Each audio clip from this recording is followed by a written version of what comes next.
In the heart of the Al-Nuzha neighborhood in Mecca stands a structure shrouded in dust and time, a silent giant whose walls echo the memories of decades past. For more than 30 years, this abandoned hospital has loomed over the community, its concrete exterior stained by the elements, its windows dark and vacant, and its corridors the subject of countless whispered tales. Locals pass by its gates with a mixture of curiosity and unease, for what was once a place of healing is now enveloped in an aura of mystery, legends, and very real dangers. The story of the Al-Nuzha Hospital began in 1391 Hijri, when it first opened its doors as a dedicated women's and maternity center. Founded by Dr. Ahmed Zahir, the hospital quickly became a symbol of progress, a beacon of hope for mothers and families in Mecca. In the early years, its halls buzzed with the footsteps of nurses and doctors attending to the needs of newborns and mothers, the air filled with the quiet determination of those working to bring life safely into the world. The hospital's legacy grew in 1400 Hijri, when ownership passed to Dr. Jamil Sirajuddin. It was then expanded and transformed into a general hospital, boasting a capacity of 216 beds, one of the largest of its kind in the area. The facility featured modern clinics, advanced laboratories, intensive care units, and even a mortuary, positioning itself at the forefront of medical care in the city.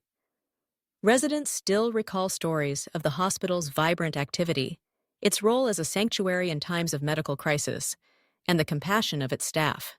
But as the 15th century Hijri drew to a close, an unexpected silence fell over the hospital. In 1412 Hijri, the doors were abruptly shut, with no public announcement or explanation. The sudden closure left the community reeling with unanswered questions. What could have led to the downfall of such an important institution? Some speculated about financial difficulties, others about management issues, but no definitive reasons were ever revealed. With the hospital's closure, its fate took a darker turn. Deprived of oversight and maintenance, the once proud building became a refuge for those with nowhere else to go, sheltering not only the homeless, but also individuals involved in illicit activities. The abandoned halls began to fill with discarded medical supplies, expired drugs, shattered equipment, and mounds of uncollected waste. The hospital, once a bastion of cleanliness and care, now posed a significant threat to the health and safety of the neighborhood. Medical waste, left untreated, seeped into the environment, attracting rodents and insects in alarming numbers. The pungent odors and the sight of vermin became part of daily life for nearby residents, who repeatedly called upon local authorities for intervention. Yet, for over 25 years, their pleas went largely unheeded. Amidst the very real dangers, a fog of legends began to gather around the hospital.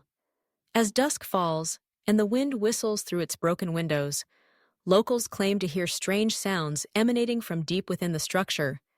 Some describe hearing the soft recitation of Quranic verses or the distant, haunting call to the dawn prayer, a chilling echo that has prompted frightened residents to call the police more than once.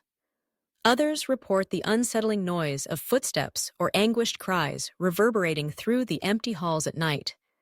These stories, though never substantiated, have woven a tapestry of fear and fascination around the building. One tale, often passed from one generation of neighborhood youth to the next, tells of a group of boys who dared to venture inside. In the cold, shadowy mortuary, they claim to have found a cup of hot tea sitting untouched on a table, steam still rising in the frigid air. The chilling discovery sent them fleeing, convinced that something otherworldly lingered in the hospital's depths. For the families living nearby, the hospital's presence is a daily reminder of neglect. Children play nervously near its crumbling walls, while parents worry about the spread of disease and the safety of their neighborhood. The calls for action have been persistent. Restore the hospital, seal it off, or transform it into something safe and beneficial, they plead. Yet the building remains unchanged, its fate uncertain.